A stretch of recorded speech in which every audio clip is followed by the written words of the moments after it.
Wait do you You see guys, this? you guys hear me? Can you hear me? Hi, Yeah. Caleb. Hey, Oh, hello. Hi. how are y'all? How are you? I'm doing well, thank you. Thank Bruno, you how for cool is joining this us. background? How are you doing? I'm doing good. I'm doing very good. I'm sorry about what was it last week? Is that when I had to cancel? I'm very sorry. I know it's not easy getting these things set up. So I waited as long as I could, and then I had to text Eric. I was like, you gotta call it. How are you I'm sorry. feeling? I feel good. It wasn't what the obvious one is. I didn't have COVID or anything. It was I'm not sure. I get this thing like once a year where I just get really achy and like I don't feel like doing anything. It's Mm. weird. It feels like I got hit by a train. It happens once a year, sometimes twice a year, every year. It's usually around like December. And then again once we start ramping up, once I almost start tapering again. So it was right on cue. So I wasn't really worried. It happens every time. I don't know what it is, but my body I think just kind of gives up for a little bit. Well, you look great right now, so Yeah, you're tan, man. Oh, I know. We've only had outdoor pool time, so I've been my fiance is jealous. I got my tan back from high school. when did you start swimming again? I was actually never out. We just had limited pool time. We the campus is closed down, but there's the next city up has pool time available, and then probably about a week or 2 weeks after UF campus closed down, there's a couple spots in Gainesville, but those started closing down. So now I'm full time over in the next city up. Well, that's good for you. How So, many Yeah. are you getting normal training? Are you back to normal or are you reduced? Yeah. I mean, yeah. Actually, it's been this past week was first week of doubles since everything happened. We were just running singles for a bit, but I don't feel any different than I normally do. I'm just trying to take advantage of every practice I do. I mean, sometimes I still get tired of it. Like, I mean, I'm still getting like a little burnout. That's just because like it's nothing's really within reach right now. So I'm trying to pace it the best I can. Extra year? Yeah, yeah. Yeah. so, Caleb, this is Kathleen Prindle. I don't know if you know her. I'm sure Yeah, you we know do. each other. She's a board member for Florida Gold Coast, as well as a board member for USA Swimming. A board member for Florida Gold Coast here. I want to take the opportunity to thank you for taking the time to do this for the kids. I know it's been a crazy summer so far, or the last 3 months or so, but I want to make sure you understand that we appreciate you taking the time to do this for the kids. Yeah, you're very welcome. Welcome. So what we had done was for last week or so, we had got a number of questions from the kids from all sorts of teams around the area here. And then Kathleen kindly put them in some sort of order to be easy to ask you, so it's not a little confusing or we're not repeating ourselves asking you questions.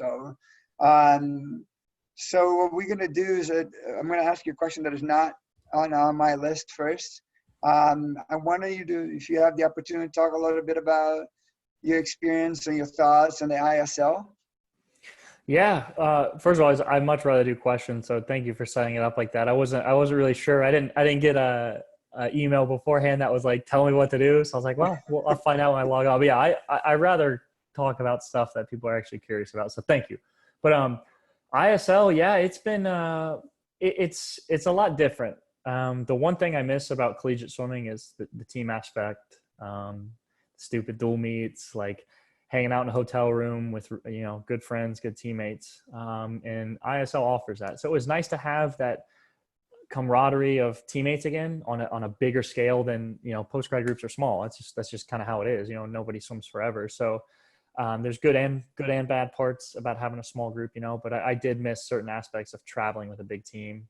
So the biggest thing was the team aspect, and then making the meet a show. It's essentially what it is. It's basically a show. Like that's something I would want to turn the channel to and watch. I wouldn't really want to watch swimming at normal meets. I'm sorry, but I mean, even I find it like kind of boring. So I feel like ISL did a good job of capturing what these athletes are capable of doing, and putting that into a physical form of, matching what we're doing in the pool with the ambiance. So I feel like they did a really good job of portraying it as a show rather than just a boring swim meet. So that's probably the teammates, and then, really getting involved with the crowd, the lasers, the lights, the DJ. It's a good time. Did you have fun with the 25-meter format? Gosh, yeah, I was not like, it's weird. It's 25 meters to 25 yards. I mean, it's just like that little chunk, but everything was thrown off for me. Fly count, strokes going into the wall, even like underwaters, everything was just a little bit off. It's weird how your body gets used to something without you even realizing it. Like I got my long course countdown and my short course yard countdown, but I'm not that good at short meters. I just need a little more practice in the meter pool. Did you like the format and the way that they're doing it with the skins and all that stuff?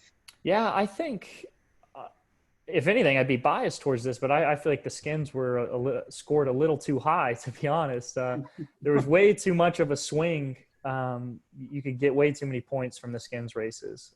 So I think that should be toned down a bit for sure.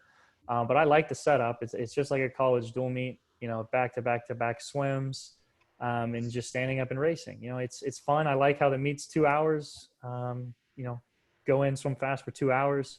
It's not this week-long thing. It's 2 days, go in and swim for 2 hours, and then go explore the city you're in. So I like the format a lot. It's racing some of the best in the world. Times don't matter. It's just about getting your hand on the wall. So, I mean, it's fun. It's really fun. Now, considering that may be the only competition that we get this year, at least for a while, until the end of the year. I mean, is this where you're going to use it for preparation for maybe US Open at the end of the year, or Olympic Games and trials next year? No, I mean, I'm certainly not going to taper or anything like that. I just don't want to lose the touch of racing, and I feel like I haven't. So I feel like I'm in a good spot, as good as I can be for the situation we're in. So I really don't have any complaints, but I'm looking forward to having a meet. And again, everything's very tentative right now. Nothing's set in stone. So I hope it happens. I hope it happens without any, drama or side effects that come along with it. That would be ideal, to where, hey, everything's good to go. Let's go have a swim meet. Let's not worry about a bunch of elite athletes in the same place after a pandemic just broke out. So I hope if we can do it, it'll be drama free, and, our mind can be set on racing. So I know a lot of things are tentative right now, but at the moment, yes, I am looking forward to it, and I hope it does happen. Okay. Well, that kind of leads us perfectly into our questions, right, Bruno? Yes. Do we have, are we officially started? I guess we are. I'm already recording. We're good to go. Oh, right. There's a lot of people okay. in here. Oh gosh, there's a lot of people. I didn't know there's any. Oh, yeah. Hello, everybody. Everybody in the Gold Coast is so excited to be able to have this opportunity. And like Bruno said, it's a kind of a cool format for us, and hopefully it'll be fun for you too, because all of our athletes in the Gold Coast submitted questions, and they've been submitting question after question for a couple weeks now. And so we did, like Bruno said, we took the liberty of compiling them because we noticed that there were some themes emerging. So we thought if it was okay with you, we just kind of take you through a couple of the topic areas that came up over and over. And then we have specific questions from specific athletes, and we thought it would be really exciting for them if you could address those questions directly to them. You're speaking my language. I much rather not listen to myself talk. So I rather answer some questions. That's good. We want to give you, all the kudos that you deserve for being the wonderful athlete you are and the wonderful inspiration you are, but you don't really need an introduction here in this forum. I think everybody, all the athletes and coaches and clubs in the Gold Coast are well aware and really proud of all your accomplishments and always cheering for you. So again, thank you for being here. Yeah, cool. You're welcome. Thank you guys for being interested in my swim career. That's pretty cool. Of course. Right. Bruno, you want to start, or you want me to start? Yeah, I'll start with the first question. Okay. We'll just take turns asking. So the first question was from Christian March, as regards to the situation with the COVID-19. Having had less water and gym, which thankfully for you, it wasn't as bad during the quarantine. Have you worked on any new or different things for your races outside of the pool and in weight room? Oh, outside of the pool. Yeah, let me make up my own question real quick. In the water, I have had limited time.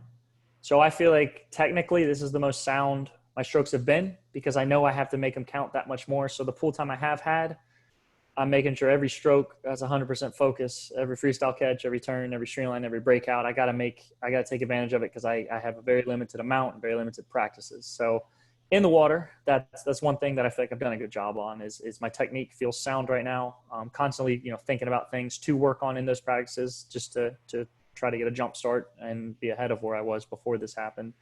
Outside of the water, I've tried to clean up my schedule a little bit. I've been good about reading in the mornings, and not using my phone in my bed. That's one thing that I've really been trying to work on. I don't have a TV in my room, and if I'm in bed, there's no phone.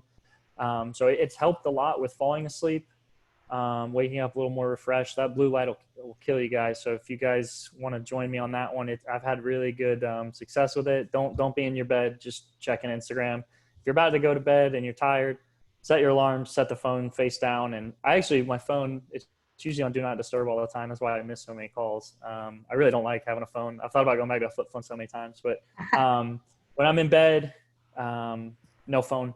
Waking up early. My practice actually it's later. It doesn't start till 9. It just flipped to 8 this week, but 9's pretty late. But still waking up around 6:30, just staying on routine, getting up, reading, getting my mind right. So that's something I feel like I'll take away from this. Normally I was one of those wake up 30 minutes before practice and then rush out the door. So I've been waking up earlier, and I feel like that's helped get me in the right mindset. And then those are two of the big things, actually. I feel like no phone, just practicing self-control. I think that's huge. So more of like lifestyle changes versus training changes. Yeah, I mean everything. I think everything's related to a certain point, but those are the two that came to mind for outside the pool stuff. Cool. Okay, Kathleen, you want to ask the next one? Yeah. Need my glasses? Oh, well, this sort of feeds right in from Valerie D. She wants to know, how do you train during the COVID-19 lockdown? So how did you train when you were locked down? Yeah. So again, I never missed pool time. I was lucky enough to, Troy knows everybody and has a lot of contacts to be able to help out with, situations like this. So he knew a coach, about 40 minutes away is my drive to practice now. So, which is fine. I did that in high school, so it was nothing new for me. But yeah, he found pool time limited. Again, it was when we first started, Monday to Friday. No coaches on deck. So it was pretty much honor system, which got pretty rough at sometimes because Troy would write some dumb stuff that I did not want to do. So it was about 2 months of on our own with just the guys, just the boys in the group, showing up Monday to Friday. And then my weight schedule has actually been the same. My strength coach lives like 3 minutes away from me, which is, I mean, it's just lucky. It's just super lucky. And he's got everything in his garage. So weights have been the same for me. And then pool time has slowly been, building back on normal practices. And last week was my first full week back with, doubles normal schedule. So do you think that, sorry, Bruno, do Go you ahead, think that you'll, I think Valerie, will you be taking a break at all then, since you kind of didn't have one? Do you think that you'll? Yeah, that's the tricky part, is because nothing's within reach right now. So I'm gonna need something, because it's rough. Like right now, I would be either at Olympic trials or just finishing Olympic trials. So it's tough. I like tapering. I get fried in season. I need my taper meets. I need my rest. I need those times where I'm just sitting on the couch for a month getting ready to swim fast. So I didn't have that this year, and it's been rough. There's points to where I actually, if I'm being honest, you guys want the truth. You guys got my time. Might as well be honest here. This week's been really, really rough. Last week, starting Thursday, I was like, man, I hate swimming. So it's hard to pace it right now, because there's nothing within reach except for another year. I know I have ISL in November, but again, that's not leave the country, go to a big meet, swim fast, taper, shave, see some of my international friends. So it's weird. It's like I have that. I've had that every year of my life, like a taper, since like age like 12 probably. So it's like 11 years of the same thing, and then I don't have it this year. But it's a new skill I'm going to have to learn. Again, taking advantage of every stroke in practice, just trying to make the most of it, and then learning how to pace myself, because that's something I feel like I don't do a good job of. And this is a time where I'm really going to have to learn to pace myself in order to be fresh heading into 21. Okay, Paige Galensky has a question. What is something that is important to keep in mind while you're training during the quarantine? I know everyone's situation is different, but for me, again, it's technique right now. It's technique, pacing it, getting after the sets. I know it's basic stuff. It can be easy to let your mind wander because things are off in the distance, but the technique is huge right now. I'm not worried about being in the best shape I've ever been in. I'm not worried about that stuff. I just want to make really good habits right now. So when our schedule is back full time, I'm gonna have these good habits set in stone, so we can just move on with practice and get after it, But for right now, it's just technique. I wanna play with different things, see what works for me. I've always been experimental. I mean, ever since I've been swimming since a kid, I've always wanted to try new things, change up strokes, and I encourage all 377 people who are in this chat. Try new things. Don't just copy whatever you see. I don't copy. I steal ideas. I don't like saying copy. So I ever since I was a kid, I'd see someone do it on TV or, one of my teammates do it. I'm like, well, let me try it for myself. And then I also make up my own stroke technique. I'd make up lingo for it. It's really fun to dissect the sport because it's very idiosyncratic it's very individualized for every person. So what works for me might not work for someone else in this chat, but what works for some 300 people in this chat might not, work for me. So it's a really cool sport to be able to dissect and find what works for you, because it might not work for anybody else. So I encourage everyone to experiment, pick apart the stroke, do weird stuff, and then try to put some type of reasoning behind it. I like to, sketch it out on paper to see if it actually makes sense, because such a big part of our sport is feel, which no one outside the sport even knows what that means. Like, oh, it doesn't feel right. Like that's like 90% of our sport. So try to put maybe 10% of reasoning behind changing stroke technique or stuff like that. But I mean, have fun with the sport. You gotta make up your own stuff. I like that. Dissect the sport. Go ahead, B. Kathleen wrote this question for you, so I'll let her ask. Well, I'm allowed to submit questions too, right? So I have one.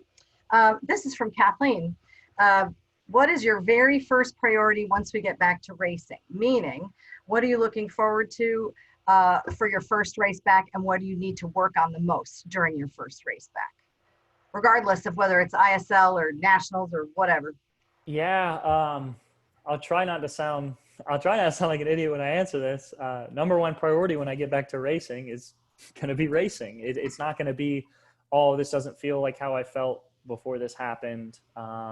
It's sticking to your race plan and beating the guy next to you. That's what the whole sport of swimming is about. And just because you've been out of the water for 3 months, it might, or however, I don't even know how many months, it doesn't matter.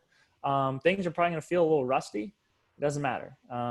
You shouldn't be thinking about how you're feeling in a race. You just go dumb and race. So really that's about it. Sticking to my race plan and trying to go a fast time. It's as simple as that, really. I don't know if I have a better answer than answering it like a caveman, but oh, that's good. Number one priority when I get back to racing is going to be racing. Awesome. Thanks. So we had some questions specifically about your 50. Speaking of racing. Yeah, and racing, that's right. Is it Josiah M? Oh, yeah, that's Josiah Morales. Okay, I noticed you use 2 different strokes sometimes in the 50 and 100 freestyle races. How do you decide when to use this during training? Do you practice one more than the other? How old is this kid? 24. 24? Okay, so not older than me. I was about to say, this is a insanely thought out question. Wow, that's yes. So I think there's a couple different strokes within each stroke. And I go back and forth because I used to think there were three types of freestyle strokes, 50 stroke, 100 stroke, and 200. But now I'm starting to think the 100 is actually more like the 50 and the 200 is more like the 100. Like there's definitely more of a blur than 3 different distinct strokes. I started thinking about this in high school. I was like, oh, there's 3 freestyle strokes. But that's the fun part about the sport. Again, dissect it and constantly change definitions and the way you think about it. Don't just be set in one thing. Keep an open mind. So I'm at the point now to where I think the 50 and 100 are actually more similar of a stroke. It's just the fact that I breathe. So a funny quote from Troy, it's so true, is everyone is good in the sport of swimming until they have to breathe. Okay. I mean, that's what kills everybody. It's like boxing. Everyone has a plan until they get punched in the face. So swimming, everyone's got a plan until they have to breathe. So my 50 stroke, I think, is set up very similar to my 100 free, besides the fact that I have to breathe. At least that's what I'm trying to work on, because I don't want there to be, I call it the gallop. Everyone knows the famous Michael Phelps freestyle stroke. He's got, I call it the gallop, where he's like lunging out of the water. I do think it's very helpful to have that, especially when you have to breathe, to get on that type of rhythm, but to an extent. So that's why I want to relate my 100 free stroke closer to the 50 stroke, because the 50 is a much more flat planed stroke, just moving straight forward instead of, kind of bobbing up and down. So I'm trying to get rid of some of the gallop and turn it into more forward motion. Because if you're moving not forward in the water, you're wasting energy somewhere. So I rather the energy, instead of going up and down, be going forward. And then the 200 stroke, it is similar, but there's just more glide. So I have all this stuff written down, but I don't know if there's 2 or 3 different freestyle strokes, but that's a fantastic question. But I'm trying to get to the point to where my 50 and 100 are more similar to each other. Cool. And then what was the latter part of the question? I'm sorry. Do you work on a particular stroke more than the other during practice? Yeah. So actually, I breathe. I only race breathing towards one side, but in practice, I do bilateral breathing. Is that, or ambidextrous breathing? I think it would technically be ambidextrous. So I'll breathe to my bad side.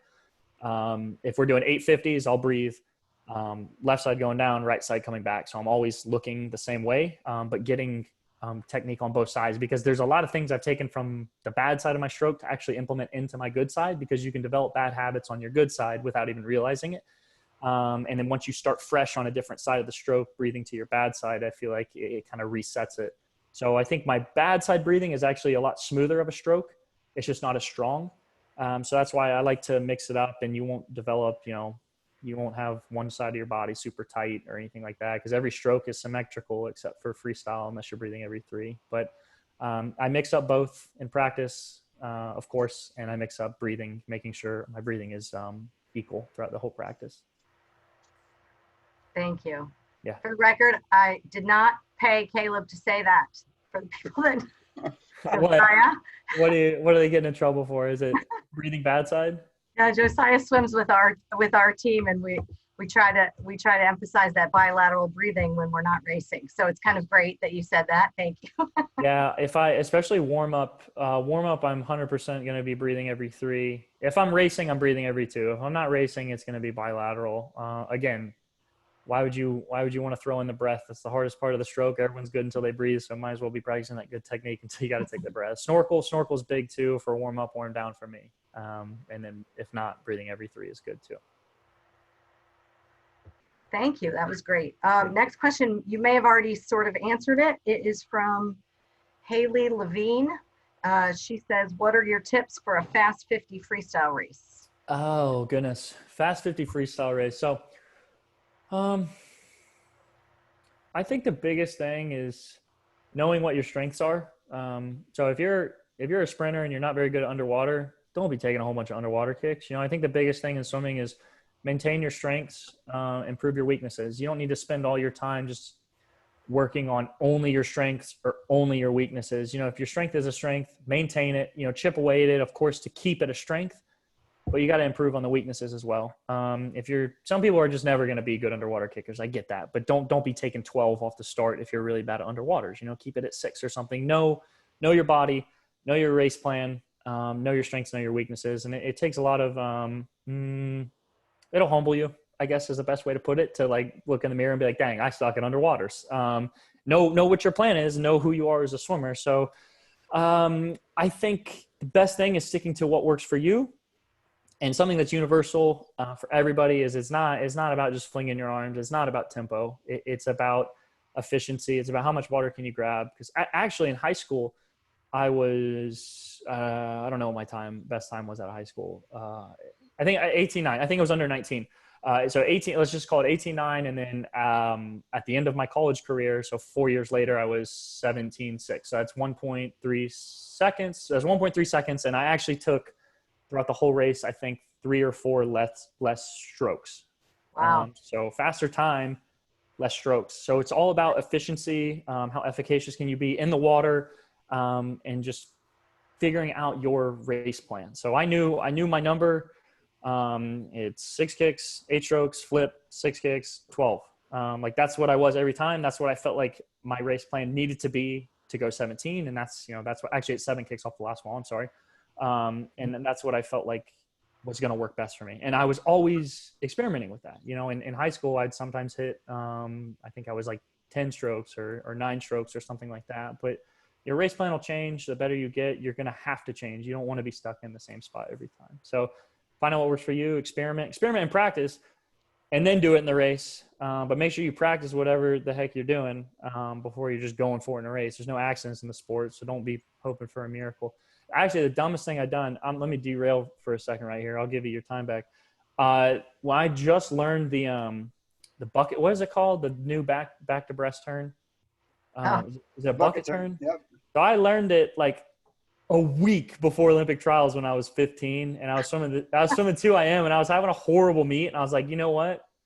I'm going for it. And I did it, but it was so stupid. Like, don't do that. Like, practice it and practice. Make sure you were confident. Like, I wasn't confident doing it. I was like, I'm already having a bad meet. If they DQ me, I don't even care. Like, it'll just give me more ammo to be upset. So I went for it. I nailed it, but don't do that. Practice it and practice. Make sure the biggest thing is just being confident in your ability and your race plan heading into a race. So it's not even a thought. You just get to race. That should always be the number one priority. It's not, what am I going to do on this third 50? That's already set in stone. It's just racing. So know what your race plan is and don't do what I did. So we have a question from Kyle. How do you increase your hand speed in a 50 free? Don't. Why would you want to do that? Kyle, don't do that. Why would you ever want to increase your hand speed? Kathleen, you not listen to what I just said? I'm just kidding. It's one of our swimmers again, isn't it? It's not about tempo. It never has been. It never will be. Just work on being a more effective stroke rather than resorting to tempo. I can swing my arms super fast through the water. I'm not going to move anywhere though. I think you'd rather swim fast than just fling your arms really quick, but shouldn't be tempo. Don't ever go to tempo. Don't ever resort to tempo in any stroke. That's not how you speed up. Kathleen, we have some questions about racing, about fear, nerves, pressure, and mental preparation. And I'll ask you want to ask the first one, Kathleen? Sure. This was when we sort of compiled all of the questions. Interestingly enough, our athletes in the Gold Coast had many, many, many questions on this topic, all about managing your fear, your nerves, what do you do behind the blocks, these kind of questions. So we sort of compiled a few together for you. The first one is from Valerie, and I can't pronounce her last name. Duflock, maybe? Duflock. She says, how do you manage nerves before a race? Duflock. That's a cool last name. I like that. Duflock. So I think the best thing that works for me is, at the end of the day, if I have a bad race, which I've had plenty of bad races, like no one ever talks about bad races.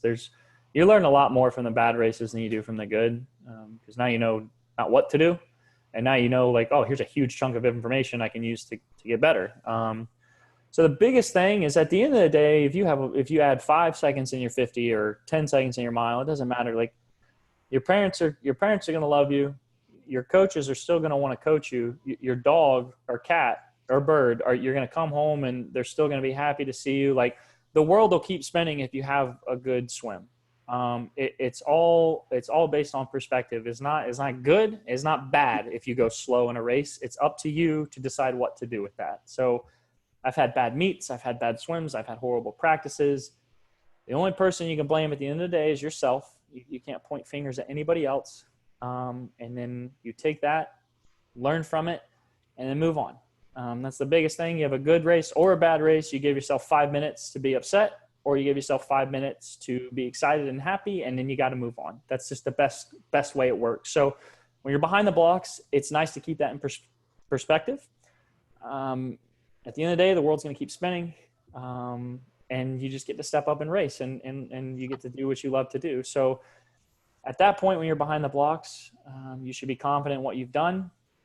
Be confident you've had the right diet. You've helped your teammates along the way. Your teammates have helped you. You've enjoyed, practices. You've enjoyed communicating with your coaches. Like in that moment behind the blocks, there's nothing you can do that's going to change the outcome of the race besides the mental side of things. You can't go get in shape a little bit more. You can't go get out of shape a little bit more. Like you got the cards.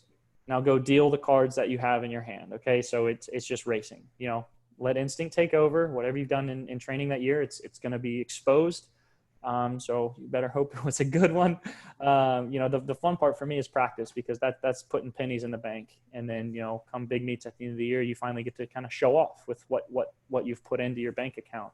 So really at the end of the day, you can only point fingers at one person. That's yourself, good race or bad race. So I just think it's nice to keep things in perspective. At the end of the day, the only person that matters is yourself. I know it sounds selfish, but there's only one person swimming in the lane for a reason. So that's the way I like to look at it.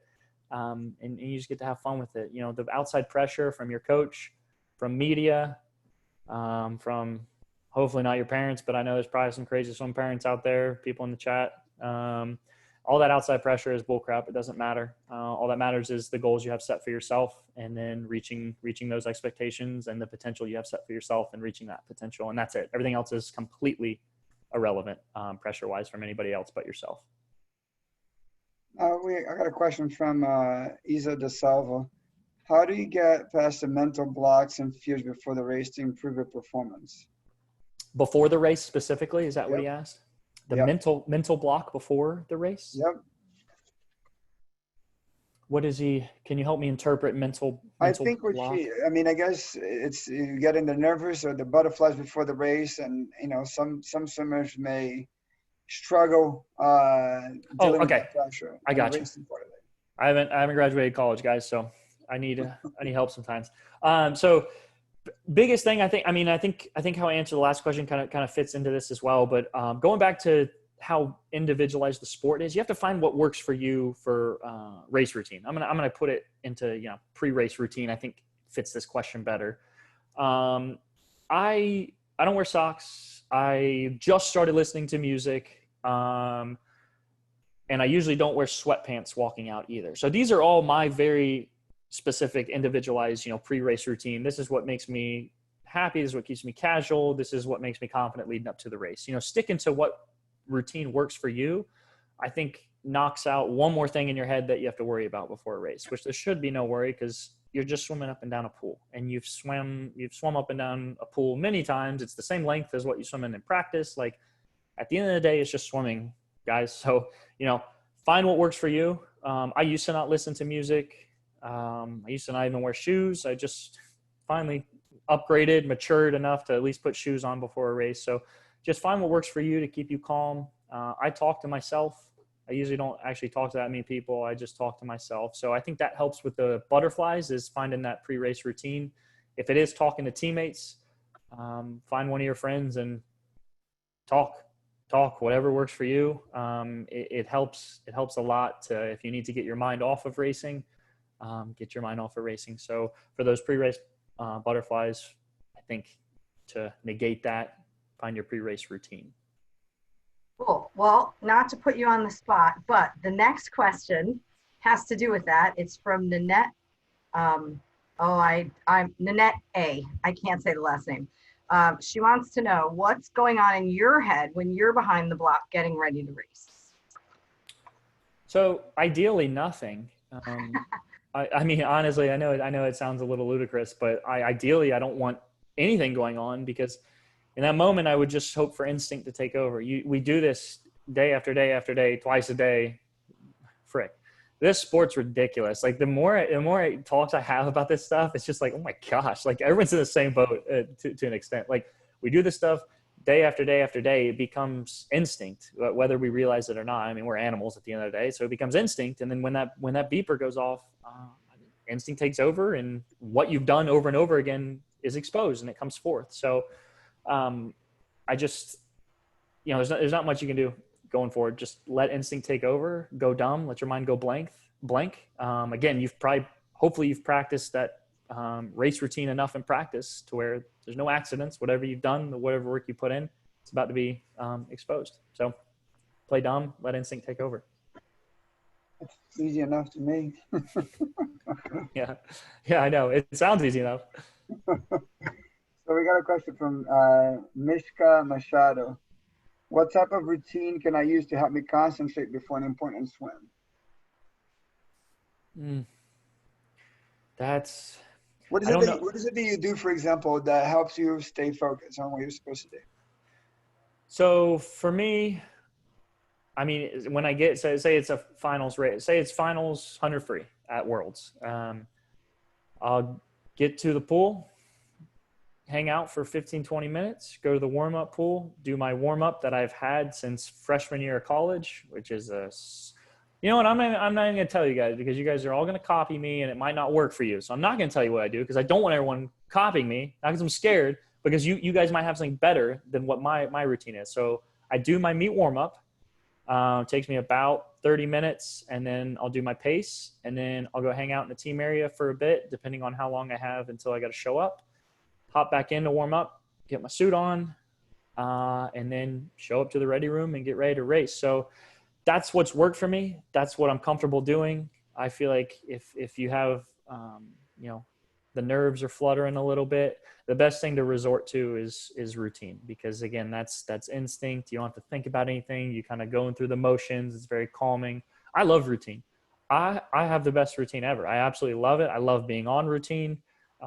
It's comfortable. You get a lot done. You're in the right frame of mind. Sometimes I do like breaking routine, going on vacation, getting the heck out of everywhere, but you learn a lot in routine. As long as you keep your eyes open, keep your mind open, you can implement new things into routine. So the best thing to resort to is routine. You've heard me say that a lot of times, but find what works for you. And I think that's what kind of calms the nerves, is just going through those motions that you've already been through, you've already done.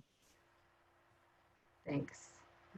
So this next question is kind of in between two topics. So we're going to move on after this, because I know everybody wants to talk about your 100 fly world record experience and how that felt for you and what that meant for you. And this question is from Tatiana Torres, and you can talk about this in any context that you want. What do I do if I'm in the middle of a race and I'm completely worn out and I need to keep going? We've all felt that. Maybe that in the 100 fly. I don't know. That is the sport of swimming. Holy crap. I've had those races where I've flipped like halfway. I'm like, oh no, this is going to be so bad. The sport's going to hurt. Everyone has that like one race to where everything's just like feel wise. I don't think there's ever such thing as a perfect race, but you have that race where you just feel really, really good. And you're like, dang, you're always chasing that high that you got from like that perfect feeling race. You're like, oh, that was awesome. There's bad news is it doesn't ever come back. I remember I was 12 years old.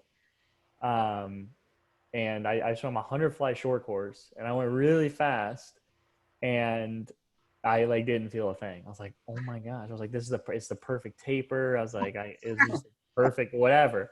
I don't know, but I've been chasing that ever since, and it doesn't exist. It will never come back. I don't know what that phenomenon was. I'm sure everyone in here, they probably had the same thing. It doesn't exist. Every race is going to hurt. I'm sorry. If you don't like the hurt, you got to find a new sport. You get away from cardio. But actually 2019 Worlds as a whole, every race hurt twice as bad as 2017. And I was faster in every race in 2019. So it's not about hitting that perfect taper, and feel can be the biggest liar ever. You don't need that magic feel to swim fast, because quite frankly, I felt pretty bad in 2019, and there's nothing I could have done, because in that moment I'm there to race. I'm in another country representing my country and I'm there to swim fast. That's my goal. So am I going to let feel get in the way? No, it's going to hurt.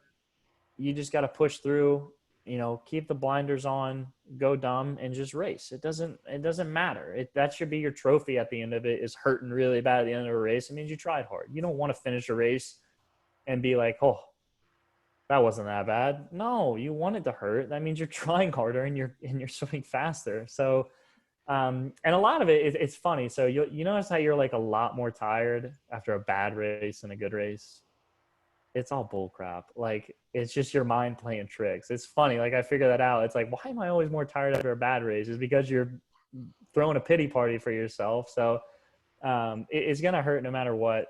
So just look at the time, learn something from the race, and then move on, good or bad. Like I said, give yourself 5 minutes to pout, or give yourself 5 minutes to be excited, and then move on. But it's going to hurt. That should be your trophy. That means you tried hard. Okay, we're gonna get into the 100 fly here because I don't wanna hold you up here for too long. We have a lot more questions. So, about the 100 fly experience, Juan Sarmiento and Andres Tejada. What training steps did you take to break the world record 100 fly, and how did you approach the race strategy for Worlds in 2019? So, I don't believe in overnight success at all.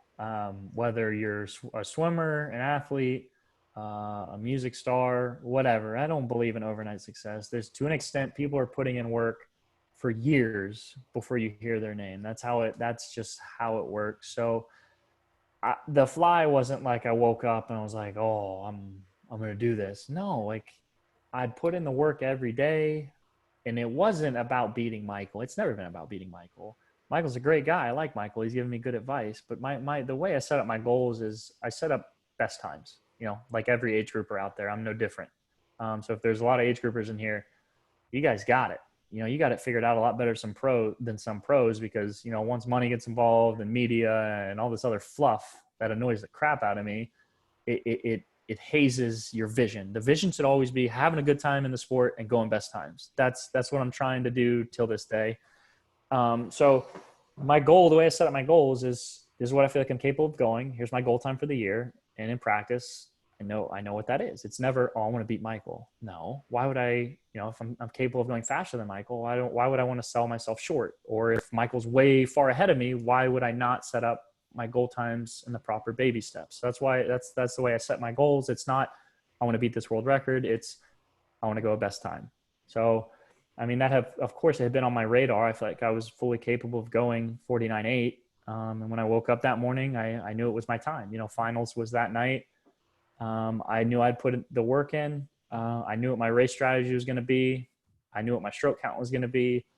And when I dove off, I knew. I just knew. I don't want this to sound arrogant at all, but I was confident enough where I'd put in the work, and when I touched the wall, I knew I was going to look back and there was going to be a red light above my block, and it was going to say world record on the scoreboard, which is crazy to think. It's just weird because I don't know. It's just like you feel like just the other day, like you're some age grouper, and I really don't consider myself any different than a lot of young swimmers out there, or a lot of swimmers who are my age, who just because you're not as fast as me, it doesn't mean like I'm any better than you or anything like that. I feel like it just gets very blurred. Like, again, I'm trying to go best times. Everyone in here is trying to go best times. Everyone wants to have a good time doing it. I want to have a good time doing it. I'm not any different. Like, and I don't even know more than you guys in the sport. Like, I guarantee there's tons of stuff I can learn from everybody in here. Like, I'm really not that different.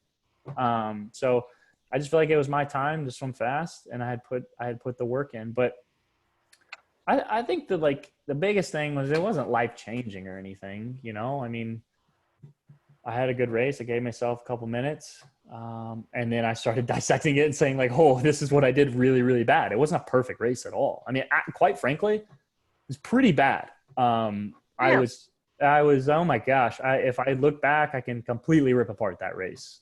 It was, first 50 was horrible. I muscled the whole thing. I want to say the second breakout was bad. It's either the first or the second one. First 50, muscled the whole thing. And then coming home, my last 25, I got really shallow on my chest press. So I mean, that's the thing. Why would I want to have a race where I finish, I'm like, oh, that's it. That's the perfect race. There's no getting better from here. No, like, I want to pick apart the race. I think if you have the mindset where you're willing to do that, I think you learn a lot more from the sport. Like, that would suck if I finish a world record and I go, all right, that's it, I'm not going any faster than that. No, like, you gotta be able to pick apart your races, dissect them, find what you did wrong, be happy, which is where I got to get better in that area. Is I feel like I don't give myself enough credit. I feel like I've gotten that from Troy, because sometimes we'll come up and just be like, oh, this is where you could have done better. I've had to make him tell me good jobs sometimes, which is kind of funny, but that's why we work well together, I think, because we're constantly looking for ways to get better, but it wasn't life-changing. It was a great time, but I've had different experiences in my life that changed my life. It's just funny, that's what I put in the bank, and I took a withdrawal at the end of the year and got what I paid for. It's the most fair sport, I swear. So what do you, I'm just going off script over here for a second. What do you say to a swimmer that works extremely hard, does everything the coach asked to do, and have a bad race or a bad meet, and feels that they've gave it all, and the meet just didn't go the way that they wanted? What kind of advice would you have to a young kid how to have a different outlook moving forward? I mean, I've been stuck on best times. I think the biggest thing is those baby stones along the way. You have a bad meet, you point the finger at yourself, and then you should want to stay hungry, get back in the water, and do something about it. I mean, that's how I've always worked. Is good meet or bad meet, I just want to get back in the water and enjoy what I enjoy. This is what I like to do. So for me, honestly, practice is the fun part. The meet, so I mean, it's fun going fast, but it's really not that much fun, like having media in your face, having to talk to media, having to deal with the pressure, which, I talked about. It still gets to me. I know what to do. It's just hard to actually do that. The outside pressure from people, is basically just a week of mental, physical torture. It's not really that much fun. At the end of the meet, I always get sick, but it's tough. It's hard to tell a younger kid, oh, you got to stay hungry. You got to set those goals. Because when I was a kid, I was still playing flag football and soccer. I wasn't just swimming until around age 12. So I think the most important thing is to enjoy it. And I was the kid playing wall ball at swim meets. I like the big hill at the University of Florida pool. I'm running up and down that thing. Yeah, everyone, that's the sickest hill to play on. Everyone knows that as an age grouper. I'd be in the showers 5 minutes before I had to race. I was enjoying the sport. I wasn't fully invested in trying to pick it apart like I am to this day. And I would be burnt out if I was doing that at a young age. So I think the biggest thing is there's always going to be light at the end of the tunnel. But it's tough. It really depends on where they're at as a swimmer. If it was someone my age who's in a similar, a similar field, I would say you have to stay hungry. There's always going to be light at the end of the tunnel, and you have to go the stepping stones every day. It's not about that one swim. It's about moving on. What are you going to do the next practice to work on that? What are you going to do the next day to work on that? So for an age group, it's a lot tougher. I think the number one priority should be having fun in the sport. And bad swims are going to come with it, and they have to be aware of that. But as long as they got a bad meet, bad swim, show up at practice next day and try to find the fun in it, talk to your teammates, try to find new ways to get better. Just because one thing didn't work, it doesn't mean your career's over. That's awesome. And actually, I'm going to go off script slightly in the interest of time, because we want to be sensitive to your time. But that you talked about in the beginning of our chat earlier that sometimes, we're all in this for a lifetime, whether you're a coach or an athlete or an official.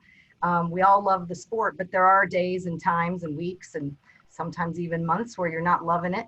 And we got a lot of questions about motivation and how do you find the motivation, but more importantly, how do you stay there? So if you're having a bad week where you don't want to go to practice, or you're not into the meet that's this weekend coming up, or whatever your issue is, how do you get past that? What do you do? Your goals have to be the number one priority. And you have to keep them right at the front of everything. So if you do have a bad practice, if you guys were to look through my logbook, because I journal a little bit, some of the words I've used to describe a practice, all my sponsors would drop me. It's bad. really bad. That's why no one's allowed to look through my logbooks, but logbooks help big time. Because looking back, you can be like, oh, 2 months before a big meet, I was in a really bad spot. 2 years ago, 2 months before a meet, I was in a really bad spot. Like, you'll find some patterns actually, whether you realize it or not, because every year when something bad happens, it's like it's a whole new thing. I'm the worst about this, so I'm not calling anybody out. I'm mid-season swimming like slow. I'm like, Troy, I'm done. This is the worst year. And then I'll go back. Like, Troy's like, well, actually last year you were even slower. I was like, I was like, God dang it. So, I mean, logbooks help a lot to keep things in perspective, but if you keep your goals as the main thing and take those baby steps, that's, why you do get up in the morning, why you do go through those bad practices. You're not going to have a good practice all the time. So I have a very different standard for myself. So majority of my practices I consider bad because they're not like best times or anything like that. But it can get rough at sometimes. And it's not bad to take a break. I'm going to say it. Sometimes you just gotta take a break. I remember actually in February this year, my January was insane. It's the best month of training I've ever had. One of the best months I've ever had in my life. My February was embarrassing. I don't know what happened. I told Troy I was sick and I went to Disney World for a couple of days. Well, now he's gonna know.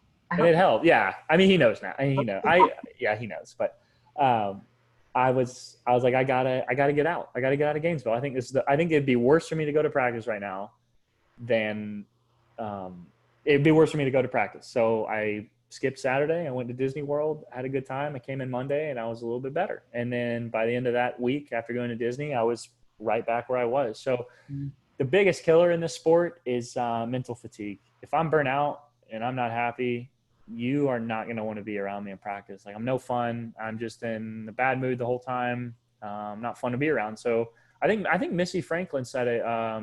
Happy swimmer's a good swimmer. Happy swimmer's a fast swimmer. Something like that. Like, it's a very cliche quote, but no one else thought of it. So all credit to Missy, and it's fantastic. It's 100% spot on. Like, if I'm not happy, I'm not going to be enjoying, myself no matter how fast I'm swimming. So I go through rough spots all the time, but sometimes you got to go to Disney World. I think that's the best way to put it. Or whatever your Disney World is, finding an outlet. I think that's how I want to word that a little better. You got to have an outlet to kind of get away from, because bad practices are inevitable. They're going to happen. I have a question from Katie, and I think that your UF coaches are going to appreciate this question. I was wondering about your experience deciding to go to the UF. I received a letter from them, but due to the pandemic, we cannot take any college visits. So I was wondering what it was like as a recruit and possibly as a new freshman. In the end, what made you decide? I'm going to be biased. So I don't want to give you bad information. I had a lot of success at Florida. That's the school that I wanted to go to. Troy was the coach I wanted to work with, and I feel like that's the guy who's going to get me to reach my goals. I told him as a 17-year-old recruit, I want you to make me the best swimmer I can possibly be, and he's held me to that standard. And I feel like I've held him to a standard as well. It's because that's what I want to do. I don't want to be a 50 freestyler. I want you to squeeze out every bit of talent I have, and let's see how fast we can go. So he's done a good job of that, and that's why I wanted to go to UF. There's a whole new coaching staff. Well, not a whole new, but it's a different head coach at the moment, with Nesty on the guy's side and then Jeff on the women's side. And I like both of them. I've trained with both of them. I really like them. But I think the most important thing for recruiting is clicking with the coach. There's going to be a lot of fluff that colleges are going to offer you, such as facilities, a cool looking locker room. I mean, I straight up shared a locker with a roach at UF. Like, we didn't have the best facilities, but I didn't care. Like, that's not what's going to make me good at swimming. There are some really nice facilities at UF. I don't want to everyone think it's just a piece of crap, but I just had to throw in the roach thing because I definitely shared a locker with a roach my senior year. But if you communicate with the coach and you feel like they're not feeding you a bunch of fluff, and you can get if you can get a good read on people, I think that's the most important thing. And I knew Troy was the guy for me. I knew my strength coach, Coach Matt, was the guy for me. Honestly, I hated the recruiting process because I feel like it was just people blowing smoke up my boop. So and I messed up. You should enjoy the recruiting process. People are interested in your swimming career. They find you, they're going to find you beneficial to implement into their team. So I messed up. You should enjoy the recruiting process. I just didn't. I was grumpy because I was missing practice, but you got to enjoy the recruiting process. I hated taking the phone calls. I was a brat, basically. I was like, oh, people are interested in my swimming career and want me on their team. Don't do that. Don't do what I did. So enjoy it the best that you can, and just get a good read on the coaches. That's the most important thing. Bruno? I have one more question, and this is for me. I don't know if Kathleen has any more. I just want to wrap it up. I know we're way over our time here. Oh, that's I know okay. You guys are fun. A lot of people may not know this, but I think you're known for your results for freestyle and butterfly, but you're a very, very good breaststroker. And I'm sure your IM is not too bad either. So I know that in the recent years you've focused on the free and the fly. Is there a reason the breaststroke is not in the mix, or even the IM? Well, I think it goes back to kind of early on what we were talking about. I think maintaining your strengths and improving your weaknesses. So, since the dawn of time, freestyle and butterfly has been, my jam. That's just always what it's been. That's just, I think, what I'm designed to swim. That's what the magical juice God, whatever, put in me. That's what I'm supposed to be swimming. So I don't want to completely throw away the backstroke and the breaststroke. Like I said, I think everything's related in the sport.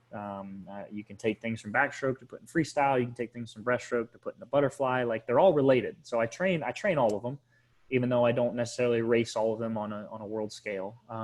But I don't want to sell myself short, just, pigeonholing myself into, oh, I'm swimming freestyle and butterfly. Like, that's it. Like, I like racing at that period.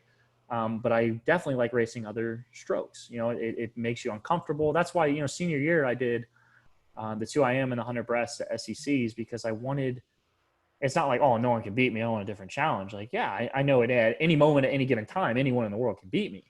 I just wanted something new and fresh that was going to challenge me mentally, of something that I was uncomfortable with. That's why I did the 100 breasts and the 2IM, because I could have fallen flat on my face, but I wanted the challenge. I wanted to step up, and I wanted something different. So that's why I did the senior year.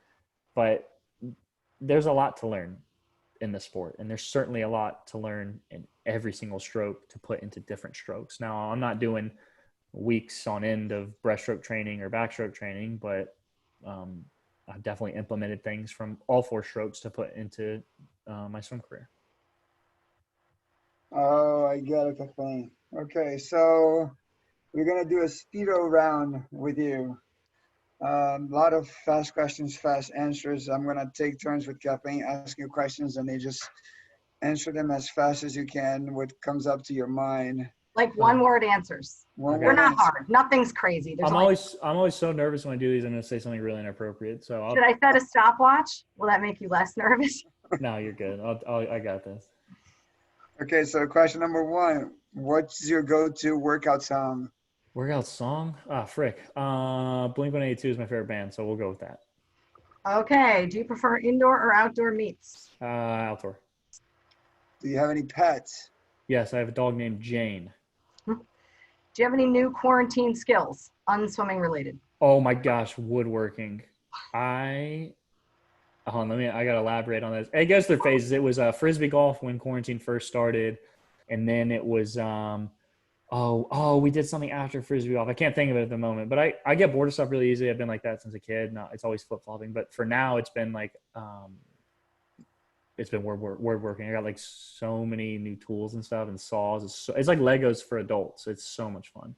What have you built anything real quick? That's not. Yeah, I built an 8-foot workshop table. I built a little end table, which I posted on my Instagram, and then I built a bigger end table that I just finished today. And I'm working on a X-leg table, which after this meeting I was going to go finish, but like an entryway table. So I'm working on that one, and I'll finish that one up. Oh, and then a desk and another end table. It's been a lot. It's been a little ridiculous. Yeah, dang it. That's cool. Name a book that positively influenced you. Slight Edge. Slight Edge is great. If you guys haven't read it, if I could recommend one book I've ever read, it'd be Slight Edge. It's like a self-help book. Like sliding? Slight with Slight. a T. Okay, slight. Sorry. Slight Edge. And then The Alchemist is another really good. Just Slight Edge. Ignore it. Slight Edge. There we go. Oh, well, I think you already answered this. Name a band or a song that most positively influenced you. Definitely Blink-182. Yeah. I have an older brother, and he was born in 1992, so he went through like the skater, like punk rock phase, and me being little brother, I just like took all his iTunes music. So that's like what I'm into.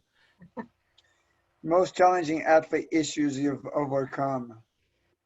Oh, freaking media. Gosh, it gets me sometimes, but media. Not you guys. You guys. I know we're a lot nicer than them, huh? Yeah, sometimes, man. I don't like the spotlight. I don't get the spotlight. I don't want it. I don't like it. So yeah, media. Okay, last one. How do you recharge after long meets?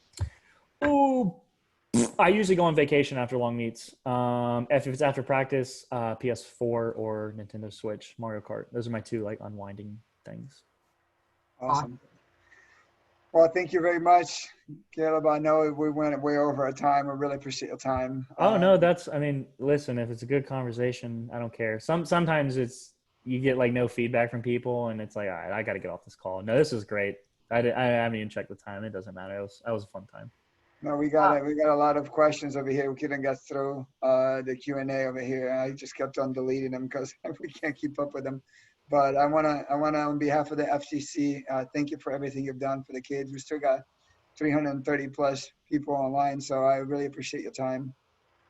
Yeah, you're welcome. That was fantastic. Yeah, I appreciate that, guys. I appreciate the interest in my career. I don't ever want that to be something that I get used to. You know, I want to try to give whatever insight I have, it can help somebody. I want to try to spill it out there. So yeah, thank you guys for hopping on the call. That's a lot of people.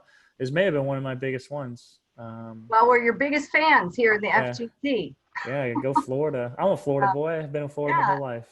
Well, and just like Bruno said, on behalf of the FGC, just thank you so much for doing this for our athletes and our coaches and for your time. And like we said before, we're always rooting for you. So thank you so much. Yeah, I appreciate that. On y'all's behalf, this was set up very, very well. This is done very professionally. Even the backgrounds, you guys' backgrounds. Oh, that was fancy, right? Bruno did that. Yeah, so it means a lot when everything's like very organized. It makes it a lot easier on me. So I know it goes both ways. So I appreciate y'all. Awesome. Thank you so much, and good luck this year and next year. Yeah, thank you. All right. Have a good night. All right, see y'all.